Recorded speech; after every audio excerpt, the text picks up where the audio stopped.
morning. It is time to get up with the NBA's biggest disappointment. What happened to the Lakers and where do they go from here? We're looking for answers. Plus, if you think Tom Brady isn't motivated, think again. He's calling his 23rd season his greatest challenge yet.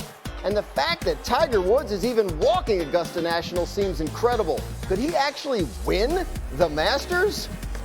We're going to talk about that, and because moments ago, Tiger Woods out there on the course at Augusta for a practice round, said yesterday he was, in fact, planning to play the Masters this week. Incredible comeback, assuming he still does. We will continue to follow that, obviously, throughout the day. But there's Tiger out on the course already this morning. Weather looks nicer there, at least, than it is here in New York. I'm Dan Graziano in for Mike Greenberg, here with Kimberly Martin, and joined by this cast of characters. We've got Booger McFarland, Dan Orlovsky here to talk football. We've got Brian Windhorst and Zach Lowe here to talk hoops. And that is where we begin with our game of the night. No LeBron James for the Lakers as they take on the Suns, and that was bad news for the Lakers. Halfway through the first, Suns down by 3. Chris Paul lobs it up to DeAndre Ayton. This would be a theme. Suns down 1 now. Now in the second quarter, they're up by 2. Chris Paul, he's lobbing it to DeAndre Ayton. I was ahead of myself. Suns up 5 at halftime. Let's do the second half better than we did the first. Early in the third, Suns up 6. Booker contested 3. Suns up 9. Devin Booker had 32 points in this game. Later in the third, Suns up 12, pulling away. Booker's going to lob it to DeAndre Ayton, who throws it down. Perfect pass by Booker to set up Ayton. Suns doing pretty much anything they wanted against the Lakers. Ayton had 22 points. Under 4 minutes left in the quarter. Suns up by 22. Booker throws it ahead to Paul, lobs it to Mikal Bridges for the slam. Suns win by 11. Their franchise record 63rd win. Lakers sad. Extremely disappointed.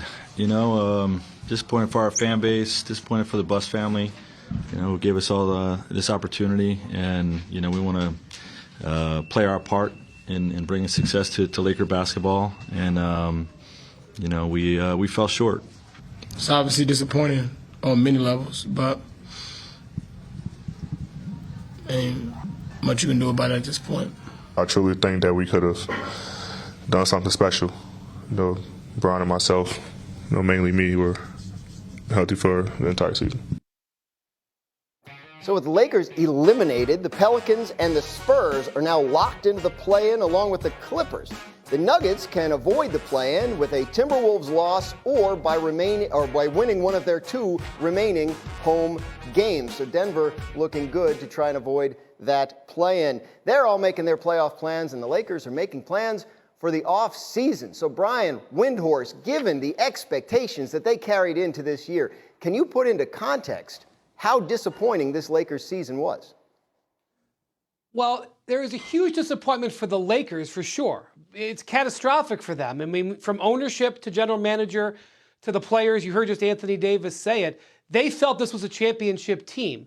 For a lot of the rest of the league, I'm not so sure they ever believed that. And I know the concept is that had everybody been healthy, that this would have been a different story. I just don't believe that that's true. When Westbrook, AD, and LeBron all played together, it was 21 games. They were 11-10. When Anthony Davis played in games this year, the Lakers were 6 games under 500. Right now, this is a team that is 17 games under 500. We talk about how the Nets are a disappointment. The Nets are 3 games over 500. So this is a team that is deeply flawed and poorly assembled. And blaming this defeat on injuries and bad luck, I don't think is accurate. I think the reality is this isn't a very good team. This isn't about bad luck. Zach, how do you sum up this Lakers season? I think even if your expectations were low, as Wendy points out, to be sniffing 20 games under 500, this qualifies as maybe the single most disappointing single-season team in NBA history. And like Wendy said, I don't want to hear all that much about the injuries and this and that. Look at the teams ahead of them. The Pelicans, Zion has missed the entire season. Brandon Ingram has missed 24 games. They're in the play-in tournament. They started 3-16. They fought back. They're in the play-in tournament. The Spurs, who blew out the Nuggets in Denver, they did it without DeJounte Murray. They traded their second-best player at the trade deadline in Derek White, a signal that was, hey, we don't even really care if we win that many games this season. The Lakers couldn't even catch those teams in the standings. And like Wendy said, it's not just health, it's not just injuries, it's that they thought they were going to get something out of Kent Bazemore, Trevor Ariza, Kendrick Nunn. Those turned into zeros. The Westbrook trade was a disaster. But even if you thought this is a play-in team or a 500 team or a 45-win team, for them to be this 20 games under 500 almost is one of the most disappointing seasons probably in the history of sports. And amazing how it kept getting worse. I mean, you go back a couple of weeks, and the play-in looked like their worst-case scenario. Now they've lost 7 in a row. The Spurs won 6 out of 7, overtook them, and they are, in fact, out. So, again, looking ahead to the offseason, Brian, any indication of what kind of changes that they plan to make, what LeBron has in mind? We know he has an influence there as well in terms of what they do in the offseason. Yeah, so one of the reasons why the Westbrook trade is such a huge setback isn't because the transaction didn't lead to a winning team. It's because it left them no maneuverability for the short-term future. They don't have any draft picks. They don't have any money to spend in cap space. Westbrook has next to no, if not negative value in the league for trades. And if they wanted to move him, they would probably have to attach one of the 2 first-round picks that they have in the next 7 years to do. They just can't get out of it. It's the combination of those 2 factors. So put this on your calendar. August 4th, put 2 circles around it. That is the day in which LeBron James is eligible to extend his contract. The Lakers will probably have a new coach by then. They will have somewhat of an adjusted roster. The question is, will LeBron extend his contract at that time? He can add 2 years and $97 million or not. And if it's the latter, that's where things could get interesting. Yeah, that definitely sounds interesting. Zach, are we looking at a situation where LeBron might not be on next year's Lakers? I would be shocked if LeBron were not on next year's Lakers, but I'm also shocked by how bad this team was this season. Like Brian said, they're going to try everything. They've got 2 first-round picks they can trade once the calendar flips over. They hope that somebody somewhere didn't pay attention to Talen Horton-Tucker's season and might still value him as a high-upside young player. And I do think there is upside in THT. But the Russ contract is just an anchor. I don't know what their way out of it is except to flip him for John Wall, which I would expect I would expect those teams to talk again at some point. But it's going to be a struggle for them. All right, much more from Wendy and Zach later in the show. But we're going to switch to football now.